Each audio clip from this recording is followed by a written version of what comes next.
दिल्ली में एमसीडी उपचुनाव का मंच गर्मजोशी से भरा हुआ है। लगातार दावेदार और उनके सहयोगी मैदान में जनता के बीच पहुंच रहे हैं। इस उपचुनाव में आम आदमी पार्टी और बीजेपी के बीच कांटे की टक्कर है। सीएम रेखा गुप्ता खुद चुनावी मैदान में प्रत्याशियों के लिए वोट मांगती नजर आ रही है।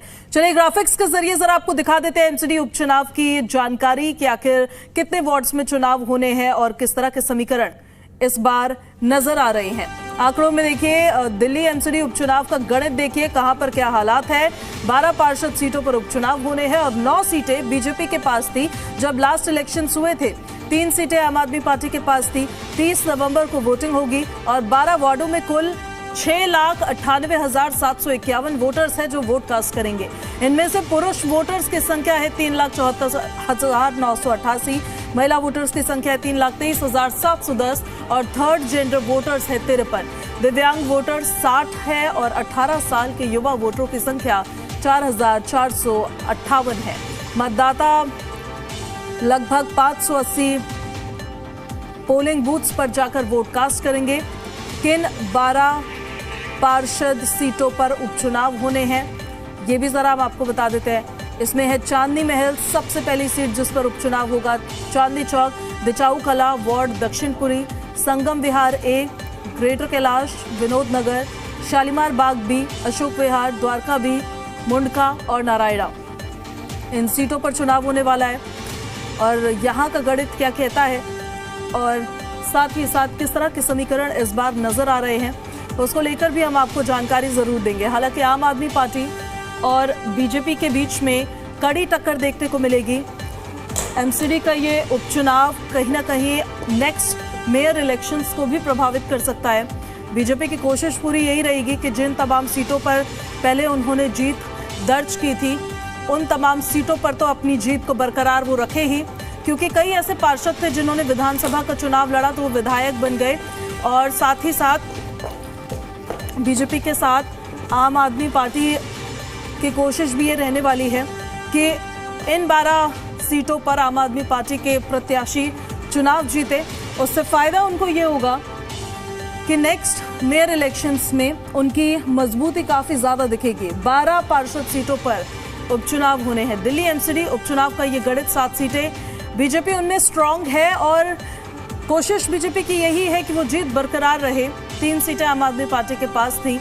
अब देखिए विधानसभा का इलेक्शंस क्योंकि आम आदमी पार्टी हार गई थी और बीजेपी ने सरकार अपने प्रदेश में बनाई थी तो उसको लेकर ये जरूर कहा जाता है हमेशा कि निगम के इलेक्शंस पर प्रदेश में जिनकी सरकार होती है उनका बड़ा प्रभाव देखने को मिलता है।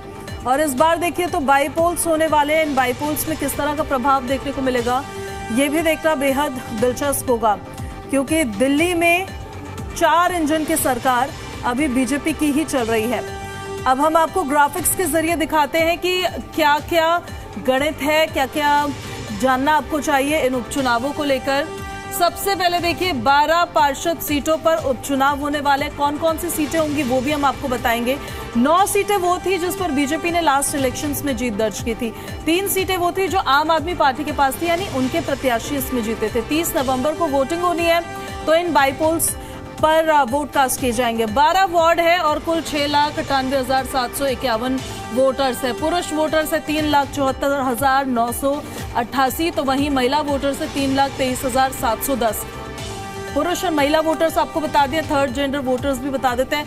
53 है जो वोट कास्ट करने वाले हैं। दिव्यांग वोटर्स होंगे 60, ये भी वोट कास्ट करेंगे इन बाई पोल्स में। वहीं 18 साल के जो युवा हैं उन वोटर्स की संख्या है 4,458 और मतदान केंद्रों के लिए 580 पोलिंग स्टेशंस निर्धारित किए गए हैं, उनको बनाकर तैयार किया गया है जहां पर वोटर्स जाएंगे और जाकर वोट कास्ट करेंगे। ये भी हम आपको बताएंगे कि कौन कौन से ऐसे वार्ड्स हैं जिनमें ये बाईपोल्स होने वाले हैं। जरा स्क्रीन पर फ्लैश करिए एमसीडी उपचुनाव का दंगल। 12 पार्षद सीटों पर उपचुनाव होना है। कौन कौन सी सीटें हैं लिस्ट वाइज बता रहे हैं आपको। चांदनी महल, चांदनी चौक, बिचाऊ कला वार्ड, दक्षिणपुरी, संगम विहार ए, ग्रेटर कैलाश। इसी के साथ साथ आपको बताते हैं विनोद नगर में, अशोक विहार में, मुंडका में, द्वारका बी, नारायणा और शालीमार बाग बी में ये उपचुनाव होने वाले हैं। ये 12 ऐसी वार्ड्स है जहां पर उपचुनाव होगा और यहां पर जो तमाम कैंडिडेट्स हैं चुनाव लड़ रहे हैं उनकी किस्मत का फैसला होगा। एमसीडी का बाईपोल्स है, तो जो यहाँ से प्रत्याशी जीतेंगे वो पार्षद बनेंगे, जिसे अंग्रेजी में काउंसलर कहा जाता है। एमसीडी के सदन में पहुंचते हैं वो। कुछ तस्वीरें भी हम आपको दिखाते हैं। मुख्यमंत्री रेखा गुप्ता की तरफ से जो प्रचार किया जा रहा था उस दौरान की ये तस्वीरें हैं। उनके साथ सांसद प्रवीण खंडेलवाल भी मौजूद थे। चांदनी चौक में क्योंकि उपचुनाव होना है और उसी के तहत मुख्यमंत्री रेखा गुप्ता भी प्रचार करती हुई नजर आई है। शालीमार बाग में भी प्रचार लगातार जारी है और शालीमार बाग में हमारे सहयोगी भी पहुंचे। वहां पर जब उन्होंने बात की चौपाल में वहां पर रहने वाले लोगों से, तो उनकी तरफ से क्या बताया गया, क्या वो सोचते हैं इन चुनावों को लेकर, उस वार्ड को लेकर, वहां की समस्याओं को लेकर और प्रत्याशियों को लेकर, उस पर दिखाते हैं हम आपको एक रिपोर्ट। दिल्ली में एमसीडी के उपचुनाव होने वाले हैं 30 नवंबर को 12 सीटों पे, जिसके नतीजे आएंगे 3 दिसंबर को। लगातार पार्टियां प्रचार कर रही हैं। आज आखिरी दिन है। शाम 4:30 बजे के बाद आचार संहिता लग जाएगी। मेरी मौजूदगी इस समय शालीमार बाग के वार्ड बी में है, जहां से मुख्यमंत्री रेखा गुप्ता खुद पार्षद थी, फिर वो विधानसभा चुनाव जीती, अब वो मुख्यमंत्री हैं विधायक बनने के बाद।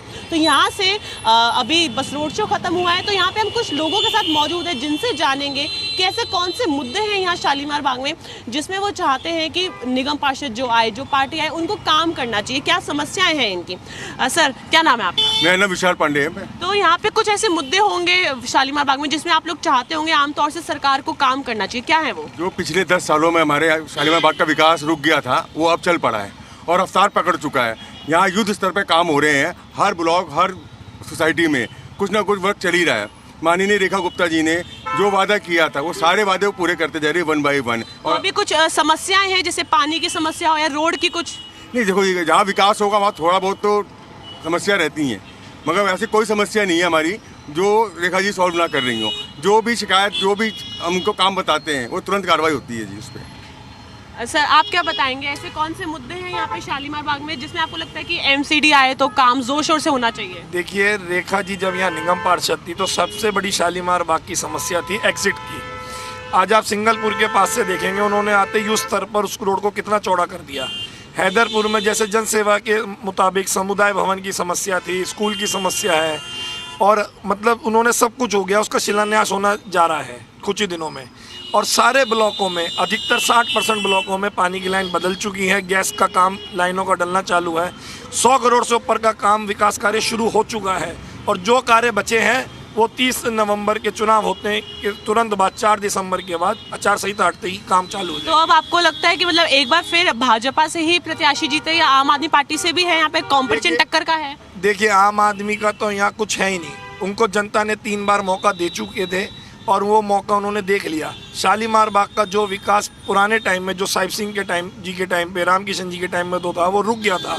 अब वो विकास का रथ डबल स्पीड से 4 इंजन की सरकार के साथ रेखा जी के साथ सवार है, और जो शालीमार बाग की जनता बड़ा अच्छा महसूस कर रही है। और आने वाले समय में शालीमार बाग एक ऐतिहासिक शहरों में से दिल्ली के एक होगा। सर, आप क्या बताएंगे, ऐसे आपको लगता है कुछ इस क्षेत्र में, इस वार्ड में समस्याएं हैं, चाहे फिर वो रोड की हो, इंफ्रास्ट्रक्चर की हो, पानी की हो, कोई समस्या? जी, रोड की समस्या थी, जैसे कि अभी पहली बाइट में लिया आपने, रोड की समस्या थी। वो हमारी मुख्यमंत्री जी ने जैसी मुख्यमंत्री की शपथ ली तो दीदी ने तुरंत बोल दिया था कि यहाँ पे शालीमार को हम जाम मुक्त कर देंगे। वैसे ही जैसा उन्होंने कहा वैसे अपने शब्दों पे खरी उतरी। जाम की समस्या खत्म हो गई है। जैसा कि अभी बाइक रैली हुई, हमने देखा कि जन सैलाब था। ये जन सैलाब वोट में बदलेगा और एक तरफा भाजपा की जीतोगी।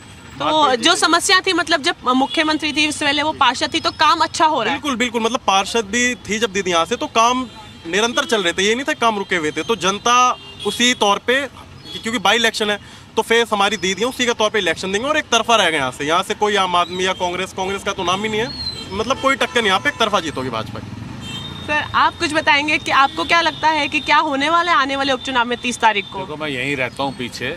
सबसे बड़ी जो समस्या थी ना, यहाँ जो तारे आपने देखा होगा, जो बिजली की तारें लटकती थी, रेखा गुप्ता जी ने यहाँ काम तो किया ही है। सबसे बड़ी समस्या जो तारें लोगों को बड़ी खलती थी, लोगों के घरों में आग लगने की भी खतरा रहता था, वो सभी अंडरग्राउंड करा दी। ये सबसे बड़ी एक अपॉर्चुनिटी है शालीमार बाग के लिए।